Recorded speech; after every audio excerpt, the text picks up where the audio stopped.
Est-ce qu'on peut manger des patates, des pommes de terre avant le jeûne ou juste après le jeûne?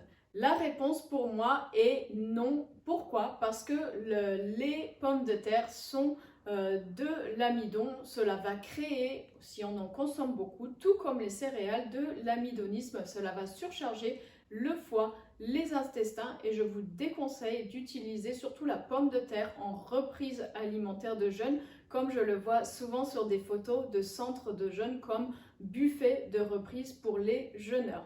Si vous faites un jeûne, je vous conseille d'arrêter la pomme de terre au minimum 5 jours avant votre jeûne et de ne pas la reprendre avant 5 jours après votre jeûne. Je la mets au même titre que les céréales que je conseille d'arrêter 5 jours avant le jeûne.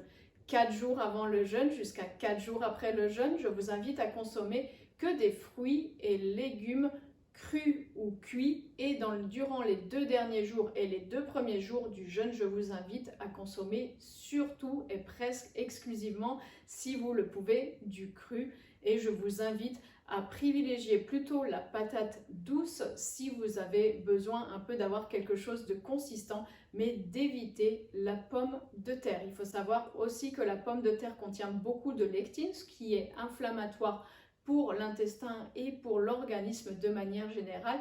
Donc vraiment, que ce soit en préparation, reprise de jeûne ou au quotidien, je vous invite à privilégier plutôt la patate douce. On en trouve beaucoup plus si vous habitez dans des pays du sud de l'Europe ou dans le sud de la France. C'est vrai que ce n'est pas un légume qu'on trouve au nord de la France ou dans le nord de l'Europe, mais ceci dit, elle a de nombreux avantages. Et donc la réponse est claire pour moi, pas de patates avant ou après le jeûne, c'est quelque chose que l'on garde pour après.